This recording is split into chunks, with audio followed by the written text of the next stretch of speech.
Start time there.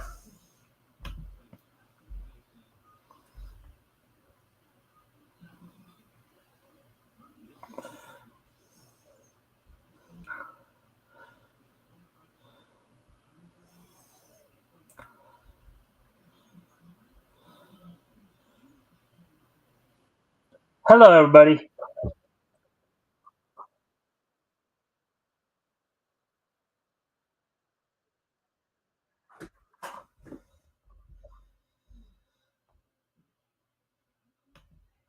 All right. So, as we, of course, wait for more people to show up, I'm going to go off camera here for a quick moment to take care of a couple of things. And when I come back, we'll go over what's on tap for tonight.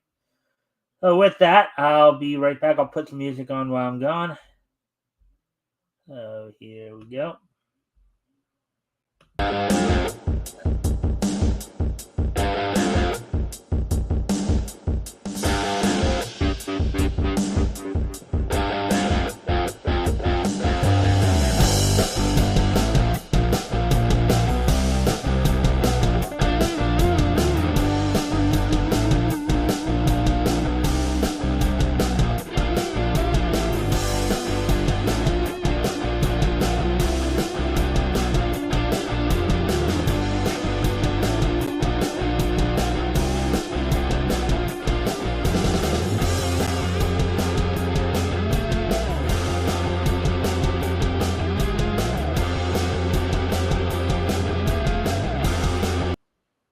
All right. Hey, Rick. See you there. Thanks for the like and the share. Help get the word out. All right, so we're gonna start jumping right into it a bit here. We at least have one other person here. So, anyways, I am gonna go over three articles tonight. Last night we were only able to make it through one. We had kind of a latecomer for our guest host, but that's okay. Let's see. Among the stuff we're gonna talk about tonight, of course, one of them was a story that we were gonna try to hit up last night. If I can find it.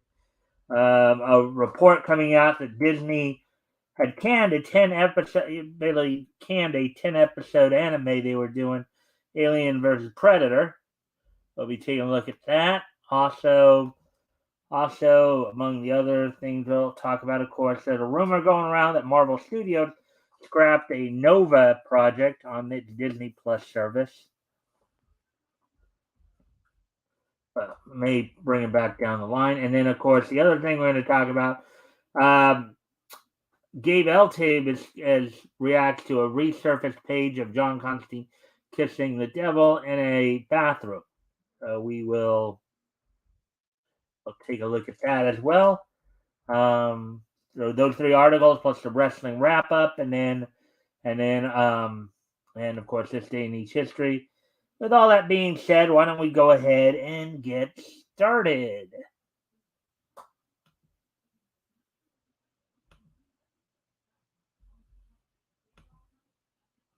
And as always, if you guys can like and if you haven't already, if you can like and share the stream, see if we can get some more friendly people here. They enjoy the content, participate in the community, and all that. Also, if anything here grabs your attention, um, feel free to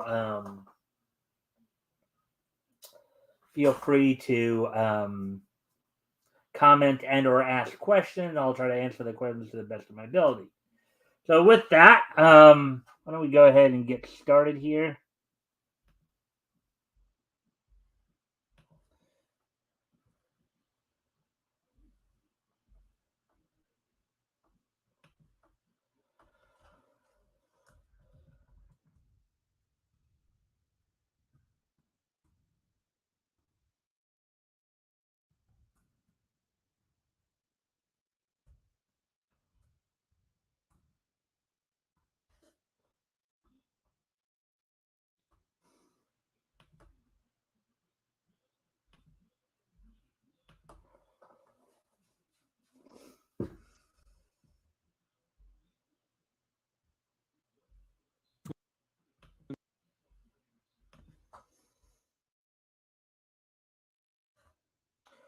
Report Disney Channel completed 10-episode Alien vs. Predator anime series following.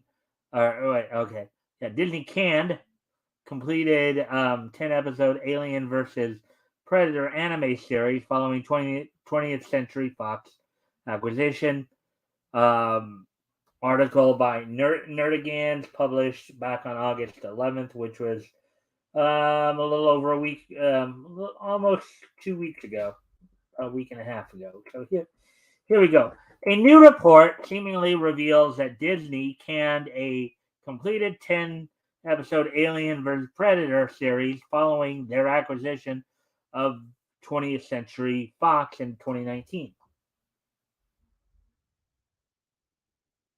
Disney, during a fairly recent episode of Perfect Organism, the Alien Saga podcast, 20th Century Fox's former licensing director Josh Izzo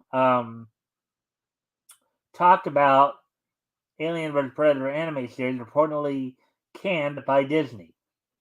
Izzo points out that because he pitched the anime series to 20th Century Fox, quote, Prometheus had already come out, in brackets, and Covenant had not, unquote. Describing the former film as an unofficial, quote, unofficial / wink / official prequel to the Alien franchise, unquote, explained that, quote, all of those were clipped together in one large story world, unquote.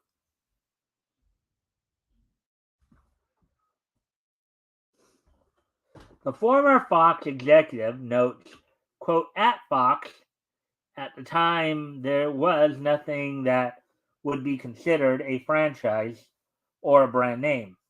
There was no one at the role at Fox that you would think of as someone that would be the overarching story group that kept all of the various threads together and make sure that all of those things made sense, unquote. Quote, that person couldn't be there at that time because they happened to be in cryo. What have you? Unquote, Izzo joked, adding, quote, that unofficial role kind of became me as sort of the editorial lore keeper of the Alien franchise and the Predator franchise and the AVP franchise, Alien vs. Predator. I took on that role, unquote. And in something like that, you'd want somebody who was probably a fan of the series of those series, those movie series, and all that. Somebody who did actually have a love for the material. Hail, Xenu and Xena, peace be upon them. Hail, Mike and Ray. Hey, JR. If you haven't already, if you can like and share the stream, see if we can get some more friendly people in here. Also, if anything here grabs your attention, feel free to comment and or ask questions, and we'll try to answer the questions to the best of our ability. So, anyways, let's see. Later in the interview, Izzo would reveal some major news, declaring, quote, one thing that did not happen during Alien Day in 2016 was, in brackets, that there is sitting at Disney now at in brackets 20th Century Fox 10 episodes of a fully completed Alien vs. Predator anime series that I produced, unquote. Quote, it's done. It's in the can. It's mixed. It's finished. It was produced and story crafted by Eric Calderon and Dave Baker, two unbelievably crazy talented guys. Dave Bixler was the head of home entertainment at the time from a creative perspective, and he championed this for me, unquote.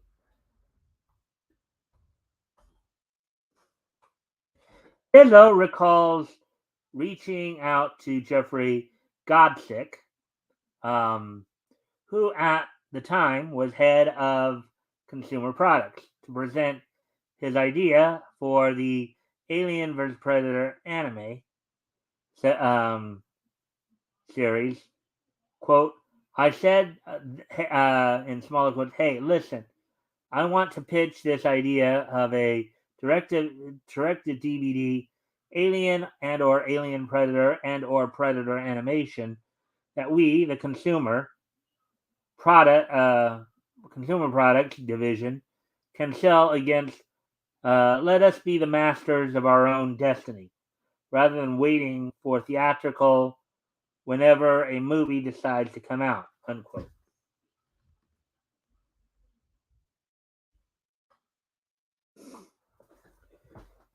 Quote, because at this time, in bracket, Alien Covenant was still nascent and the Predator had not happened yet. So it was kind of, again, the brands weren't together. The brands weren't doing anything at the moment. It was still open season for our sci-fi brands. So, in brackets, Jeffrey Godsick was like, in smaller quotes, yeah, it's a great idea, do it, unquote.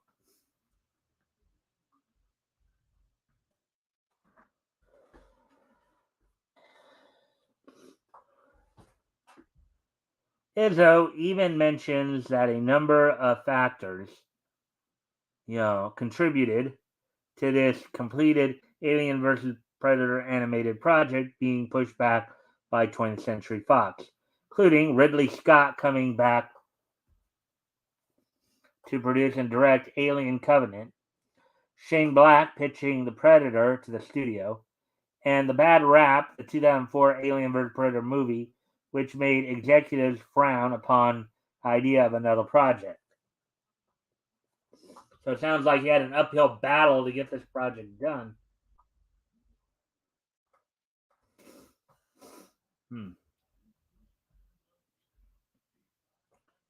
Anyways, I'm going to go off camera here for a quick moment. I'll be right back. Put some music on while I'm gone.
Right, sorry about that. I'm back now.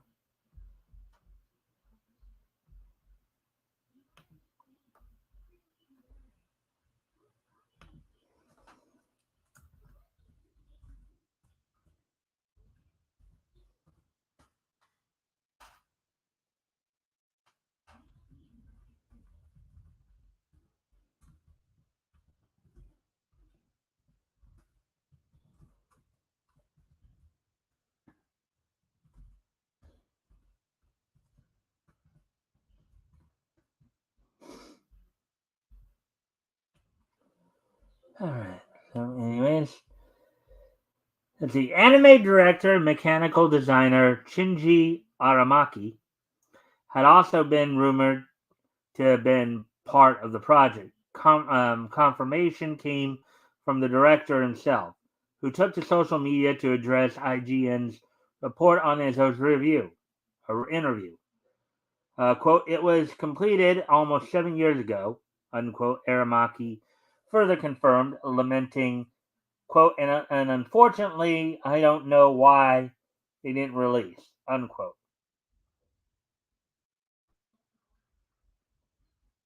Ezo himself replied under Aramaki's post, commenting on the unreleased anime series, offering some words of support for his colleague.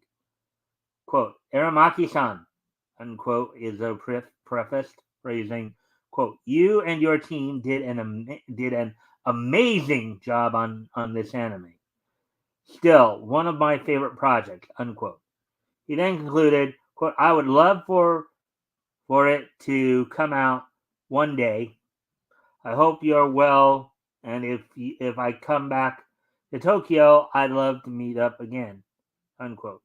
To which Aramaki replied with, quote, thanks for supporting us, unquote.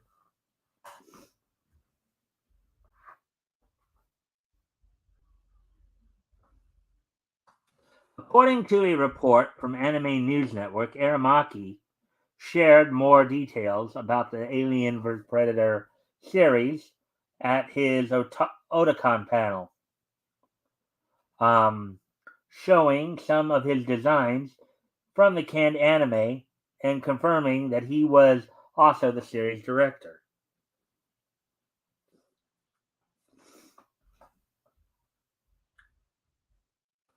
Aramaki did not disclose, however, any details regarding the show's plot, in case it ever gets released by Disney, that is. Well, yeah, that's probably a wise thing. Oh, there's that article. We got a couple more to.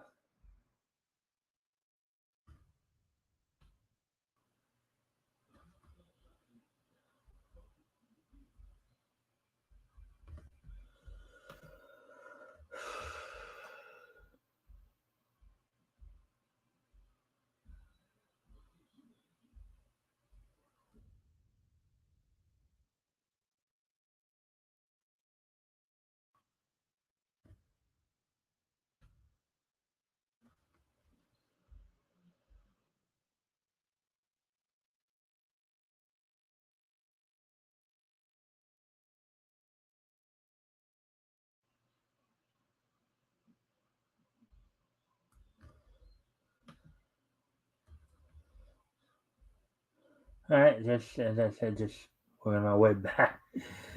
I got a little behind there, and because of that, of course, all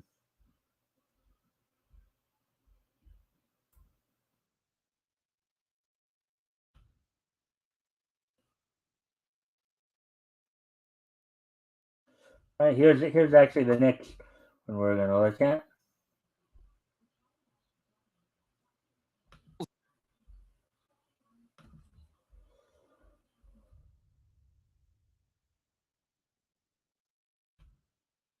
All right. Oh,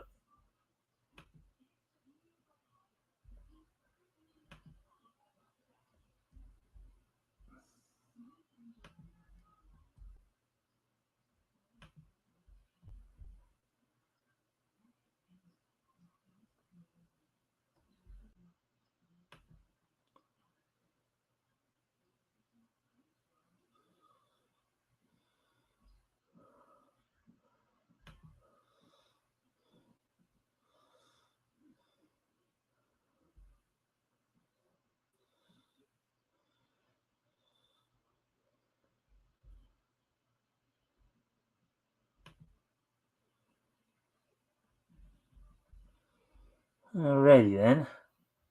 We continue on here with the next article here. Rumor: Marvel Studios scraps Nova Disney Plus series. Plans to return to Cosmic Hero, quote, down the line, unquote. Article by Spencer McQuilly, published back on um, August the 11th, which is a week ago this past Friday. So, in an unfortunate turn of events for fans of the popular spacefaring hero, though Disney confirmed just last year that he was finally headed for the Marvel Cinematic Universe, a new rumor suggests that Nova's live action dreams have once again been placed on the company's back burners.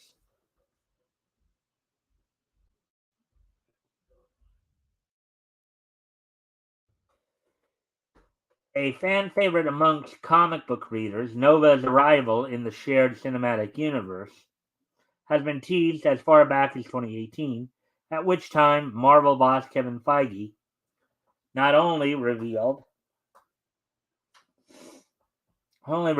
that the studio was working to bring the hero to the silver screen, but that he had been a character of interest ever since the first Guardians of the Galaxy film. Quote, Nova is, if we have a big board with a bunch of characters that have more immediate potential, Nova is on that board, unquote. The baseball cap clad executive told comicbook.com ahead of Avengers Infinity War's theatrical release, quote, because of the connection to the Guardians universe, because there are more than one example to pull from the comics that are interesting, and you're absolutely right. He was in the earliest drafts of, in brackets, Guardians of the Galaxy. Unquote. Then in 2019, it was revealed by Infinity War and Endgame co-writer Christopher Marcus that Nova was even supposed to play a pivotal role in the Avengers' final battle against Thanos. Quote, we actually had, I remember in the big manifesto thing that we did, where the first work we did on these movies, where we just, every possible storyline that you could take from what's around, that Nova has the Zandarian world mind, unquote, Marcus told comicbook.com. Quote, yeah, the Zandarian world mind was that after it was almost going, in this conception, he would be the Herald, but unlike the Hulk, who was actually standing in for the Silver Surfer, but that one member of the Nova Corps survived Thanos' attack. The Zandarian world mind would be the voice of Glenn Close because you had her, and why not? And that he would be Richard Rider, and he would come to Earth, unquote.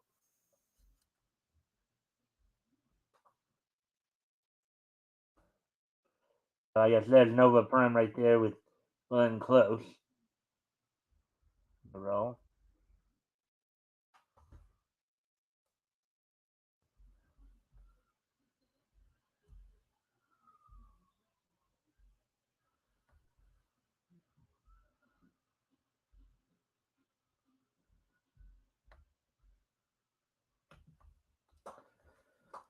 All right.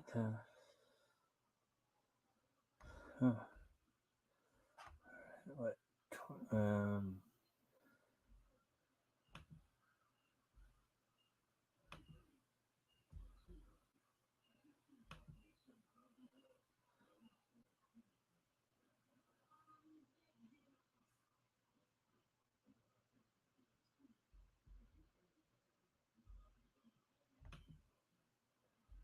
All right. So, anyways, from there, world surrounding the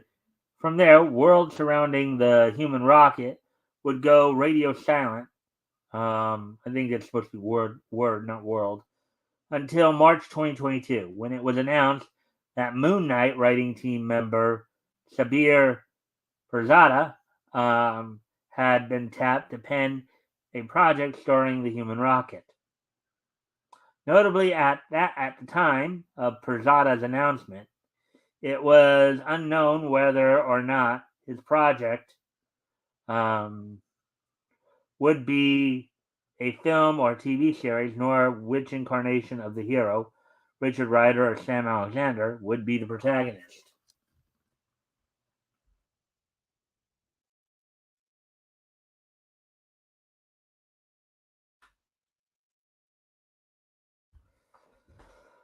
While the latter mystery remains unsolved to this day, the latter would receive an answer in February 2023 when, in an article regarding Disney's decision to better curate their Marvel and Star Wars output, Hollywood Reporter described the Nova project as one of a number of, quote, shows in development, unquote.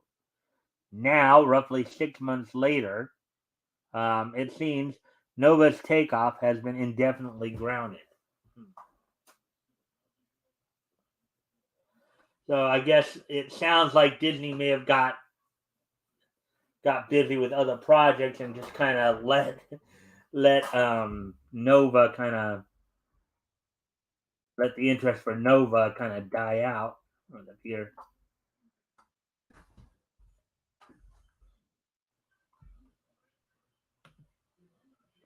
Hey, Rick.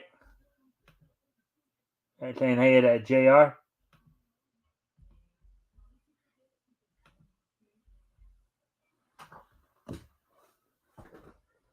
Replying to a post, Twitter user Knocked Silver, in which they responded to rumor of a Wiccan solo series by angrily inquiring as to the status of Nova.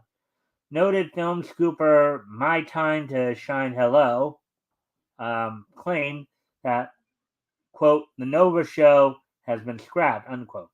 Quote, they are now focusing on other stuff and we'll get back to Nova down the line, unquote. They added. Basically what it sounds like. As of writing, neither Marvel nor Disney have officially commented on Nova's production status. So there we go with that one. As always, guys, if anything here grabs your attention, feel free to comment and or ask questions, and we'll try to answer the questions to the best of our ability. Or I'll try to answer the best of my ability. Anyways, and I thank you guys again for the likes and shares. So hopefully we can get some more friendly people in here.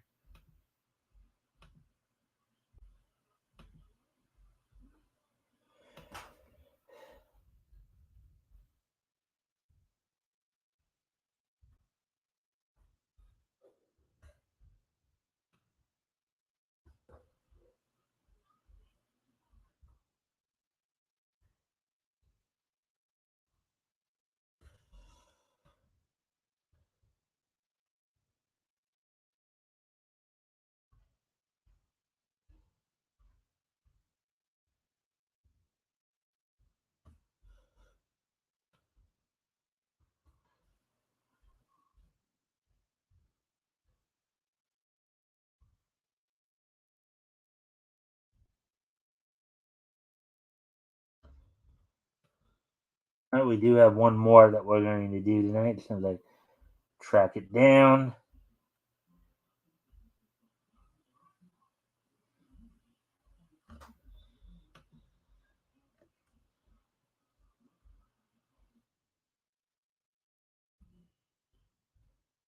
There we go. There it is.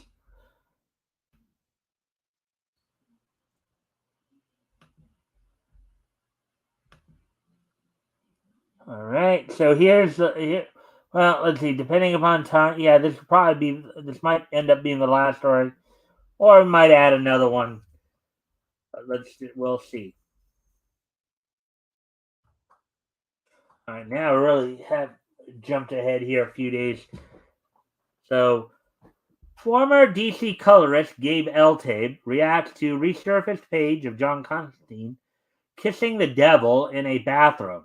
Quote, the captain of the Titanic thinks the leadership at DC Comics sucks, unquote. Article by J.V. Augustine, published August 14th, which of course was a week ago yesterday, 8 days ago, basically. So now we're starting to catch up a little bit, I guess, here.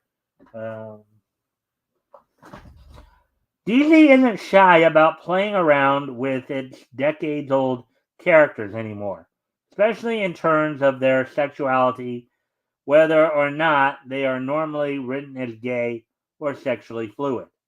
And yes, we've seen quite a bit of this too. Examples of stalwarts rewritten as LGBT are Tim Drake, Jonathan Kent, and Alan Scott. Over the years, starting in Elseworlds, these retcons were eventually brought to Earth Prime of the multiverse and rendered irreversible.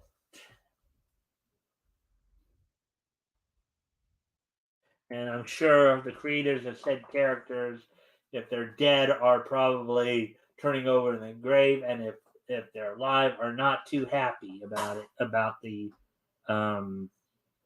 this. Another one the publisher has played around with, and across all media to boot, is John Constantine. It's true he was outed as bisexual years ago, and has been known to consort with humans and demons.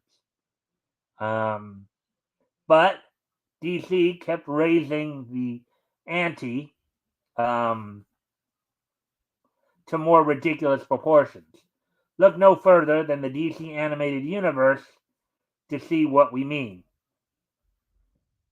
In Justice League Dark Apocalypse War, it was revealed through a weird joke that the sorcerer had dated King Shark, to say the least. It strongly implied Constantine would go to bizarre and absurd lengths to get his freak. Oh God, which he is still doing. They made this into a cartoon. Well, unless this was an adult animated cartoon, if they were trying to push this on kids, that's just wrong. That's just wrong. You're trying to push this on kids.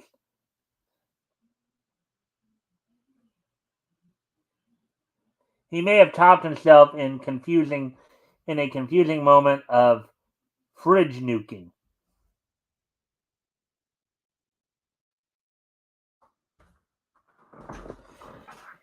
A page from Hellblazer Rise and Fall 2021 resurfaced, and it shows John getting cozy in a bathroom with Satan, the Prince of Darkness. The Prince of Darkness is presented as a male, and the two are locking lips. In his inner monologue, Constantine says, "Kissing Satan in the pub toilets. I'm all bleeping class, I am." Unquote. It's not new, but it has readers confused. YouTuber Fatal J, who initially posted the image on Twitter, commented on it with confusion and sees this instance of a new low for DC. Quote, "You have John Constantine kissing Satan in a bathroom. Is this the current state of DC Comics?" He wrote, accompanied by several vomiting emojis, quote, "I thought the devil was his enemy," unquote.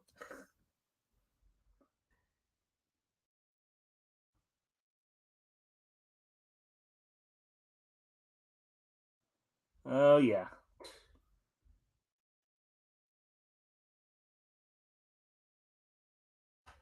Constantine's sexuality was pointed out, as was the devil's penchant for degeneracy, by one reply, but Fatal J countered with his bemusement, in parentheses, if shared by many, at the hypocrisy of the wizarding bloke tongue-kissing, let alone hooking up with his rival.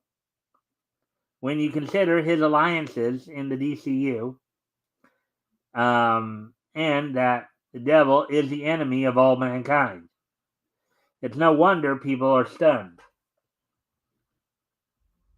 Yeah. I mean, it's one thing if it's Batman and Catwoman, okay, but it's a total another thing if it's Constantine and Satan. Man. You know what they say in Isaiah 6:9. Right is called wrong, wrong is called right.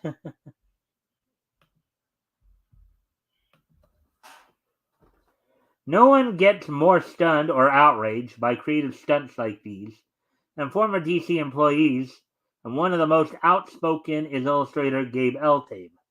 Yes, remember, Gabe Eltaeb was the guy who left DC after they decided to take out the American way and Superman's iconic phrasing, truth, justice, and the American way.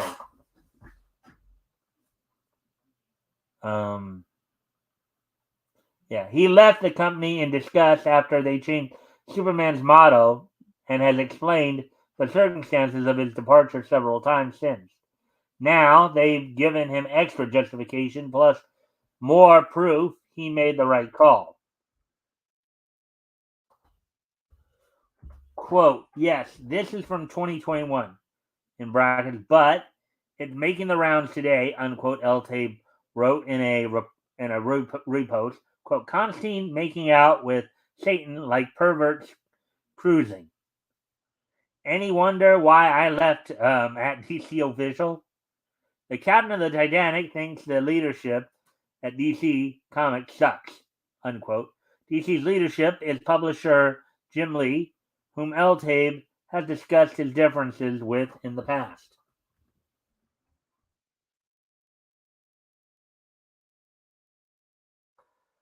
Like, whatever his reasons, has been approving all of DC's woke and controversial creative direction since he took over as the lone lead figure on the publishing side of the Warner Brothers operation after Dan Didio was fired. All right, so let's see. Where are we at time-wise?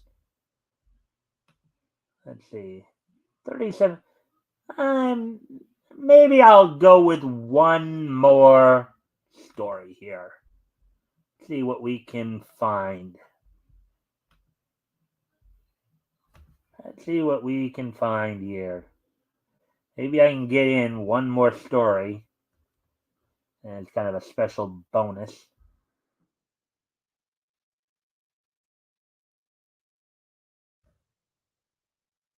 I just hope that it's not one that would normally take me super long time to do or read through.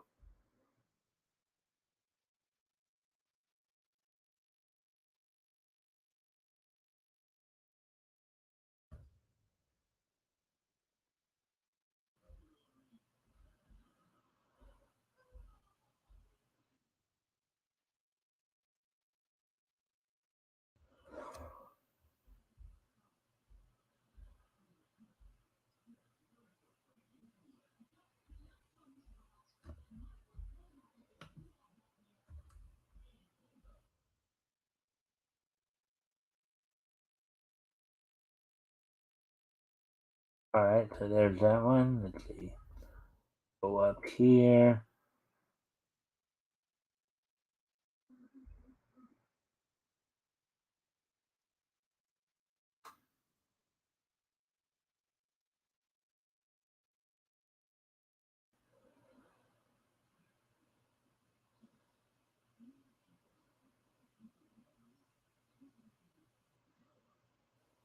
All right, maybe let's see.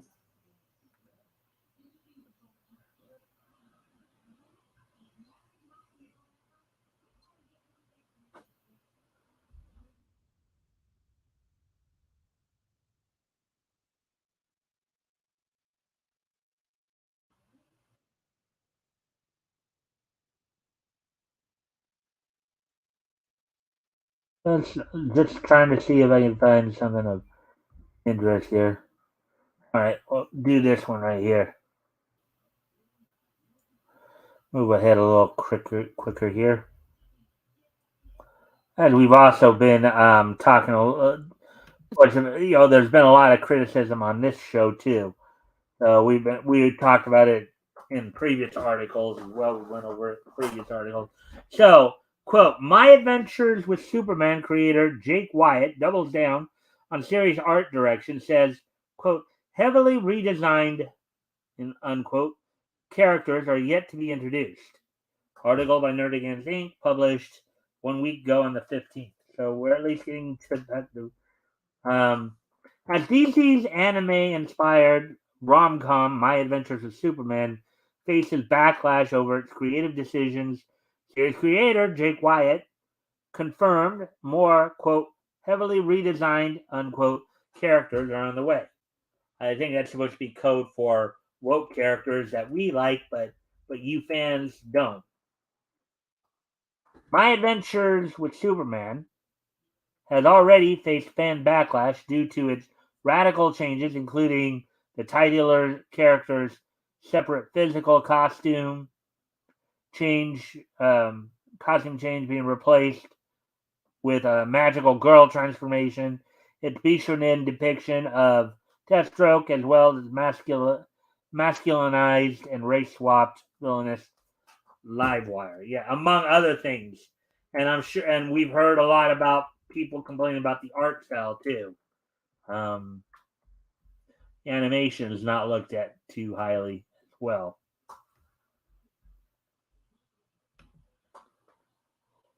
This seems bad. What?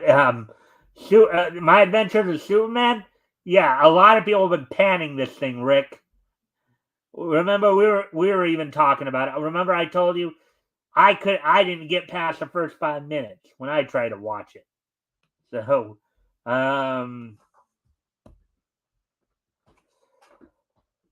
similar to Deathstroke and Livewire, fans were furious. Completely overhaul the DCU's Gaelic, magical, murderous, voluptuous Shaban McDougal, otherwise known as a Silver Banshee. Making her debut in Action Comics number 595, Silver Banshee was created by John Byrne in December of 1987. After an attempt to perform her Gaelic clan's ritual backfires, McDougal is dragged into the netherworld by the same supernatural forces she summoned, where she encounters the entity Crone.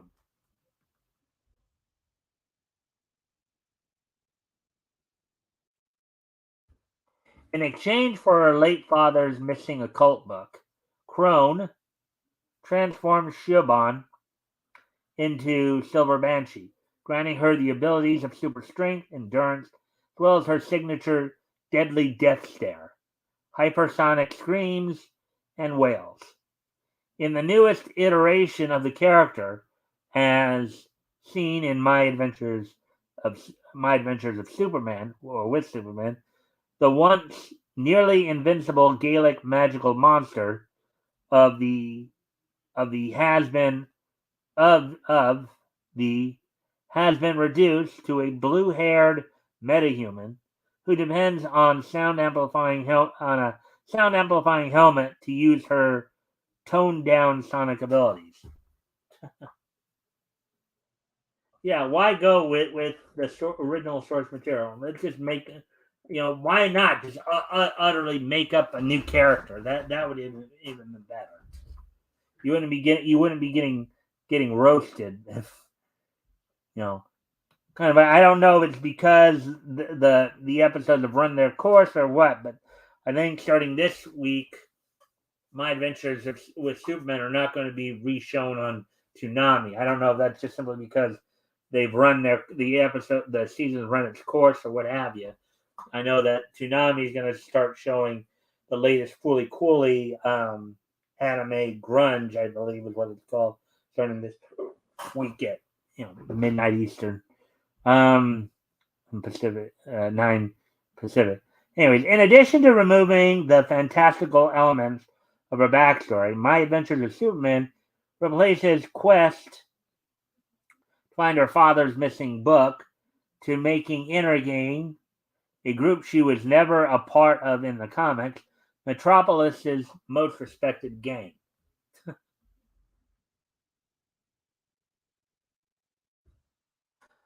Another character that drew the ire of fans on social media was Raymond Maxwell Jensen. I think I remember who that is. Yeah, okay, yeah, that's who it was. Who was created by Jim Shooter and made his comic debut in 1966's Action Comic number 340. Jensen became Parasite after opening a storage container full of radioactive space waste which mutated him into a purple energy vampire that can absorb the life force of his victims with one touch, including their memories and abilities.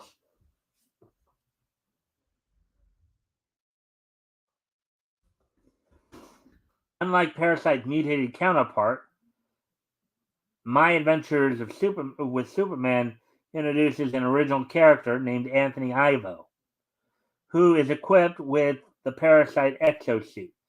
Ivo, as in Professor Ivo, as in the guy who is actually supposed to be the guy who created Amazo, or Amazo, however you want to pronounce it.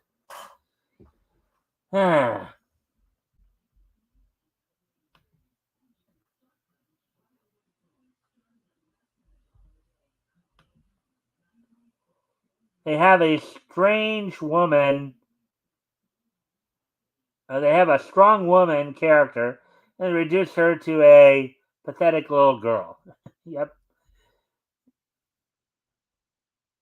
Well, I know you said you were going to try to watch the show, Rick, so you probably know a little bit more about what's going on than I do. But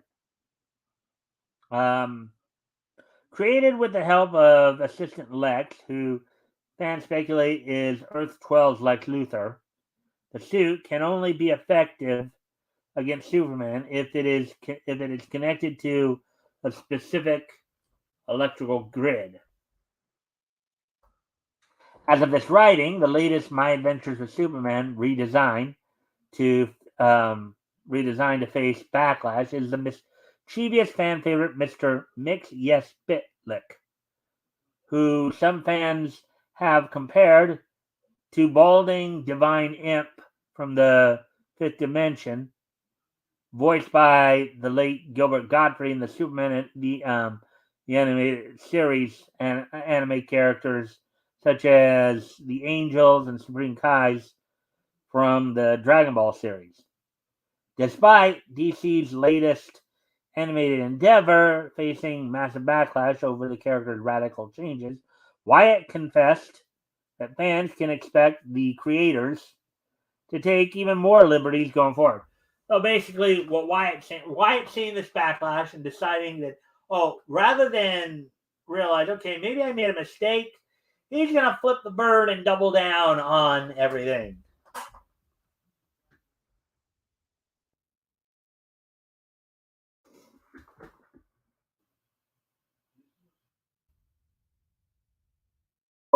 Everything in the DC universe that gets built out in the show flows out from Superman. Krypton had some kind of contact with Earth, and they left Clark here. So all our villains emerge out of that event, Wyatt told the Direct. He added, quote, because this is a show about Clark, Lois, and Jimmy figuring out who they are, our best villains always challenge their conception of who they are, unquote. Yeah, because that's what people want in a Superman story, right? That's what that's what that's the idea that Jerry Siegel and Joe Shuster came up or thinking way back in the 1930s there. Bravo, you ding dong. Quote, that's really the journey. And I don't want to give too much away, but there are familiar faces that are pretty heavily redesigned, unquote, Wyatt concluded.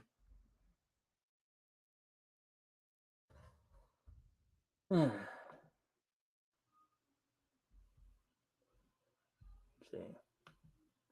Only watched the two episodes.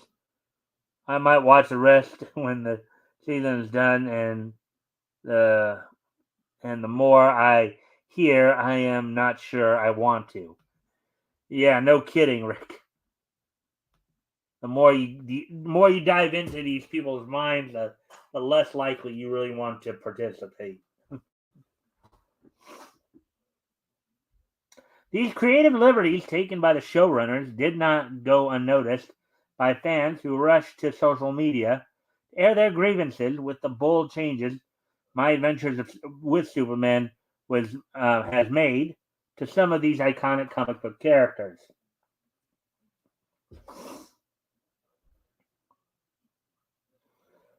Female dog, My Adventures with Superman didn't really just Voltronify Silver Banshee at Uncanny, I guess, with a 4 in there, XMN tweeted, making allusion to Netflix's Voltron reboot.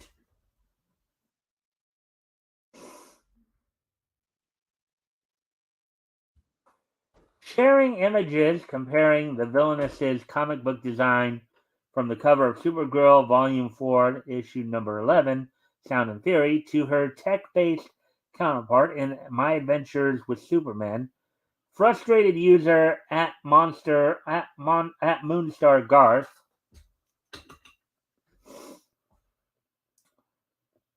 declared, quote, "This show is starting to pee me off.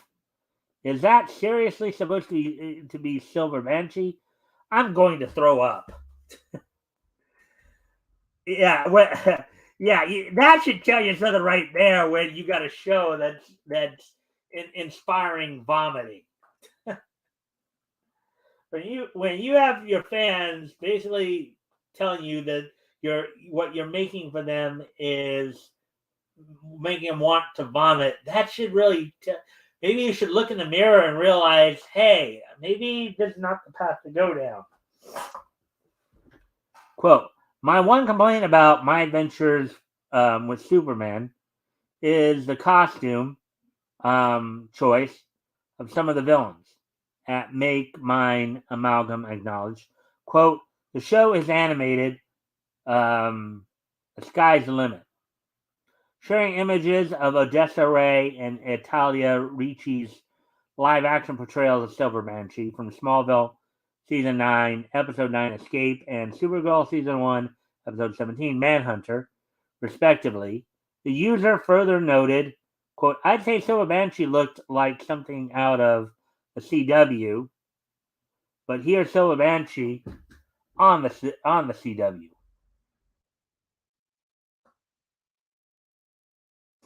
Well, the one on the right seems to be more in tune with what the character actually was in the comic, I would think.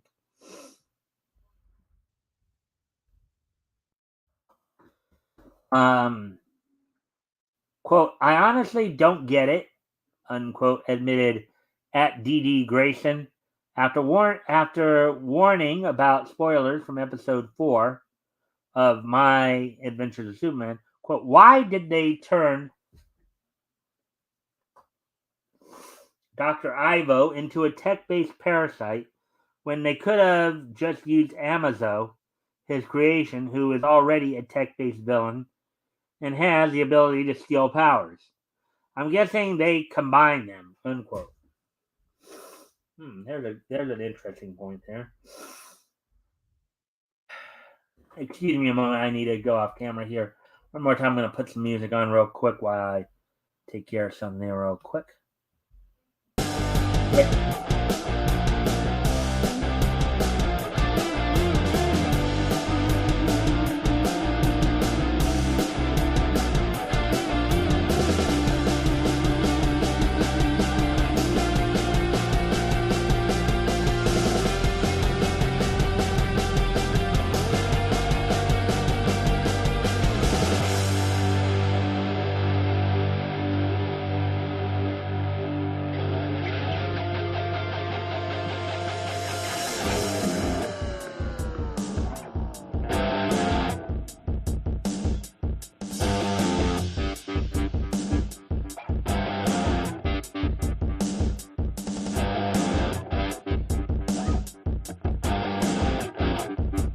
Anyways, back to the.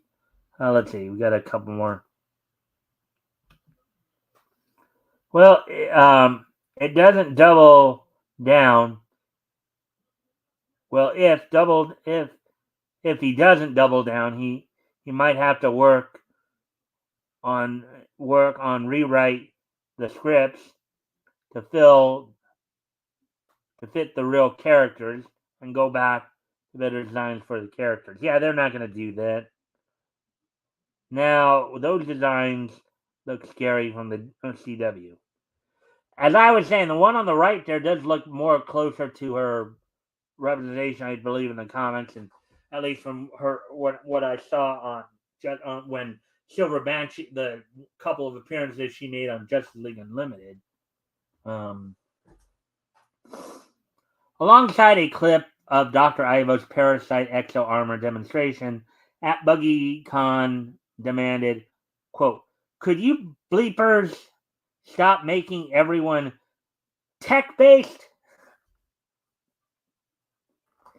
It's Parasite, not a bleeping exosuit.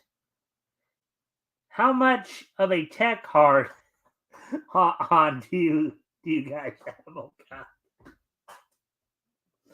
Okay.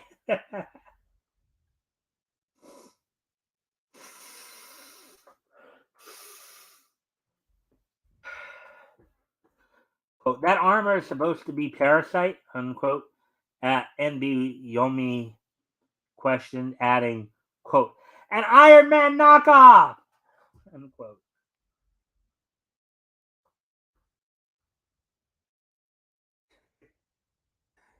Quote, "Yeah, that ain't him," unquote, at Liquid Boss 4 asserted.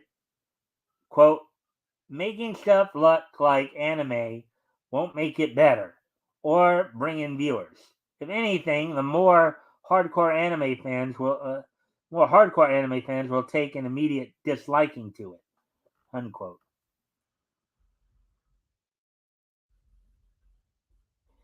Including images of Dragon Ball Super to point out Mr. Mix Yespitlik's radical redesign. At Blackbeard MJ mocked, quote, why'd they design him to look like a knockoff of the Angels, the Grand Priest, and the Kais from Dragon Ball Super all mixed together, unquote.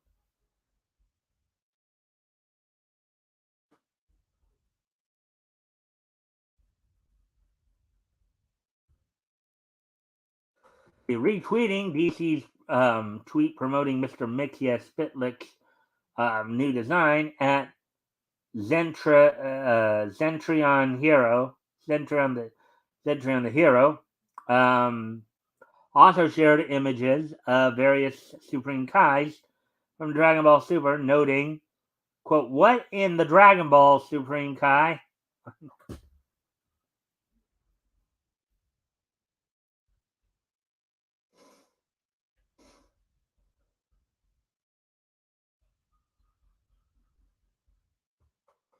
In a follow-up tweet, the user added, quote, "If you didn't tell me that was Mr. Mix Yes Spitlick, I would assume this was a Dragon Ball Super OC fan art."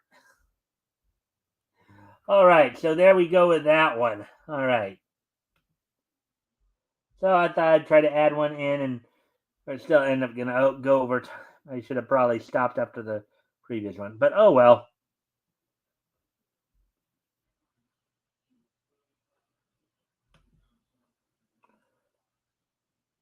All right. So, anyways, so with that, we're gonna get to the wrestling wrap up here. Only a couple of quick little notes here. So it has been reported that John Cena is coming back to the WWE. As of course WWE continues to prepare for Payback, their next pay per view. On last night's Raw, you saw the New Day members of Kofi Kingston and Xavier Woods defeating Drew McIntyre and Matt Riddle, who many have been arguing there's a possibility WWE may be considering turning one or both McIntyre or Riddle heel or bad guy, for those who don't know. Chad Gable actually defeated Intercontinental Champion Gunther by countout, ending Gunther's winning streak. He's still champion, though. This was a match for the Intercontinental title. In a non-title match, Rhea Ripley defeated Candice LeRae. Akira Tozawa defeated Miz. Chelsea Green and Piper Niven defeated Katana Chance and Kaden Carter. In a non-title tag team match, the Judgment Day of Damian Priest and Finn Balor defeated Kevin Owens and Sami Zayn via DQ. And then Cody Rhodes teaming with Owens and Zayn defeated Judgment Day in the main event. Damian Priest, Dominic Mysterio, and Finn Balor. So that all happened on last night. Now, as I mentioned earlier, this Sunday, of course, AEW has All In coming up. And in preparation for it, tomorrow night, they will have the Dynamite event. Let me see now. See if I can get there.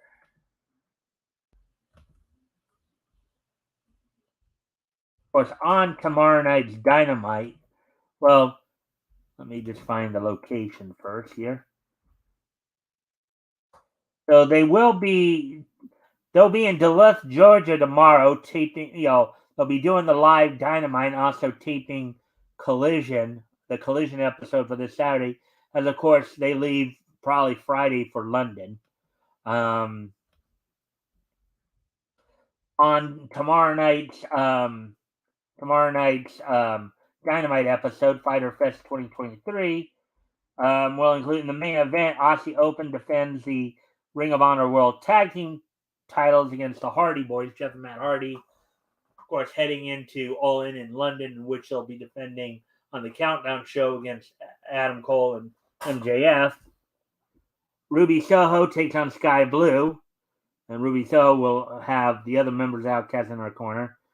AR Fox and Swerve Strickland will be taking on Darby Allin and Nick Wayne in a match that should set up for the Coffin tag match between Fox and Strickland and Allin and Sting next Sunday. The elite members of Kenny Omega and the Young Bucks take on Bullet Club Gold of Juice Robinson and the Gun Club. And John Moxley will be taking on Rey Fenix. So there'll be a lot of setup for this Sunday's All In event. Now, one of the other things that's been talked about too, due to I don't know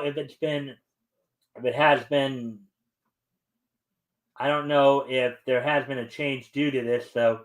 But, as I mentioned previously, Cash Wheeler was arrested on an aggravated assault charge in Florida, and whether or not he'll be able to actually even go over to England for the event has been put in doubt.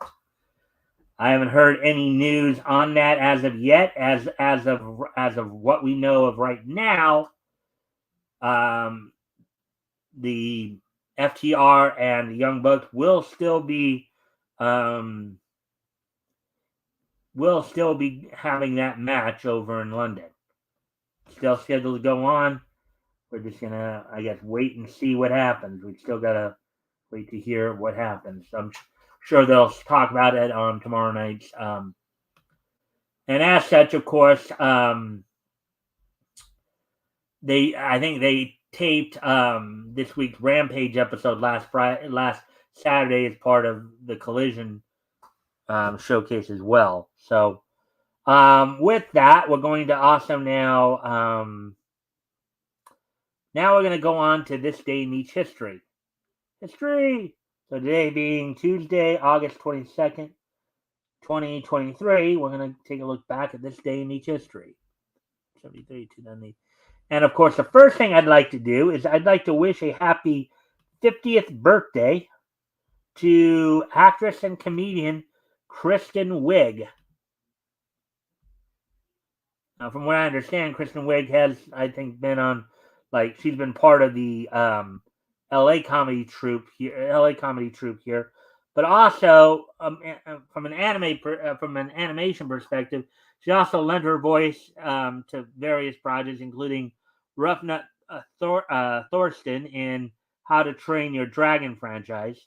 She provided the voices of Miss Hattie and Lucy Wilde in Despicable Me franchise. She was Lola Bunny in the Looney Tunes show, and Annie Crawford in the Simpsons episode Homeland. So happy 50th birthday to actress and comedian Kristen Wiig. And we will get ready to move on here. As we move up to 1983, as on this date 40 years ago today. Should I find it? On this date 40 years ago today, the fifth issue of Eclipse's DNA Gents, went on sale on this date back in 1983, 40 years ago today. It sold for $1.50 and was 32 pages. So on this date, 40 years ago today, the fifth issue of DNA Gents from Eclipse went on sale on this date back in 1983.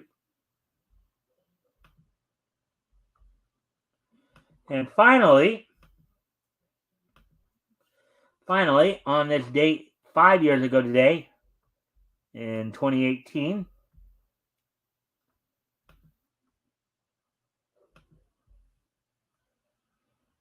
Benesi Corporation's anime movie Shimajiro